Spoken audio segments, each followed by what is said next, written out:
Hey everyone, we talk a lot at the Wellery about adaptability. We talk about the brain and the body being able to coordinate and talk to one another in a very quick and easy manner. One of the things we do to get some objective data on that is run an HRV, heart rate variability.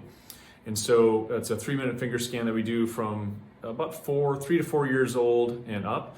We count a lot on this for pregnancy. We want to see how much gas is in the tank, so to speak. We want to see, are we stuck in a fight or flight pattern? For those burnt out adults that are listening to this, and we're running kids everywhere, and this is the season too, right? We're eating stuff that we normally don't eat in quantities we normally don't, at least for me.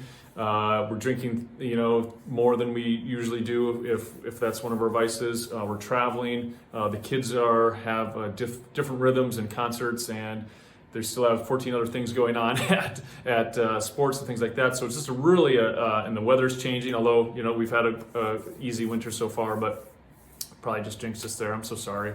So there's lots of things going on. And we talked a lot about HRV during COVID, because if you could not have one of the core morbidities, but if your HRV is low, if you don't have enough gas in the tank, you don't have enough resources to allocate to fight a virus, to fight a bacteria, and then keep everything else running smoothly, then you're going to be hurting, right? So we talked a lot about that. If your reserves are low, then you get hit a little bit harder as well. So I want to talk about a specific case today. We had someone come in. She's a mom. She's a full-time job as well. And we had her do the scans, and the HRV was just kind of like, whoa, that was really off. I'm like, let's just see, let's redo it. But so the first scan that we did with her HRV was right here. So she's the white dot. We want to be over here in the green. And so this number was a 20. So that's how far left she was. And left means sympathetic dominant. So that fight or flight, that go, go, go. What we want you to be is right in the middle. So we tell people it's like going down the interstate going 55 miles an hour. You can speed up if you need to, and you can slow down if you need to, very safely. And that's what we want your body to do, because there's basically, to simplify, two parts of the nervous system that are innervating that heart. There's a fight or flight, right? So if you see a tiger in the room, you see a cougar that's been roaming around Minneapolis, your kid runs out in the middle of the street, boom, boom, boom, boom. We want that to go, right? And different things to happen.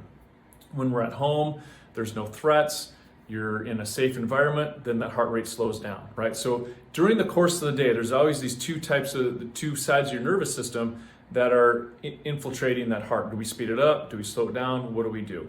And so that's what this is measuring. Just at rest, in a safe environment here, where is that? We want that to be very neutral. So you can speed up and slow down. Hers, at a 20 is way to the left, so she's really stuck in that fight or flight.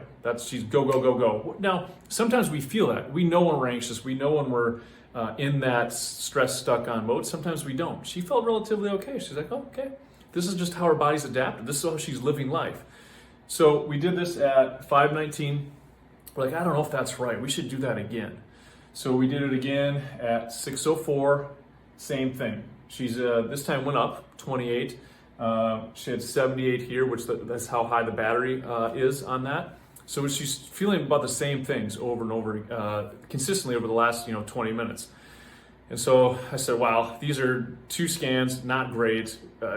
We can't leave here without adjusting you. So we used the other scans to figure out where exactly to adjust her, got her adjusted, and at 6:18, after one adjustment, she went from a 28 to a 99. So a perfect score is 100.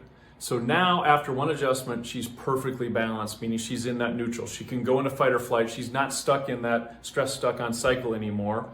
Her energy level also went up to an 85 from a 78. So she's in the 70s, low 80s as far as like battery power and resources. She went up to an 85. And went from a 20 and a 28, meaning really stuck in that fight or flight, go, go, go, go.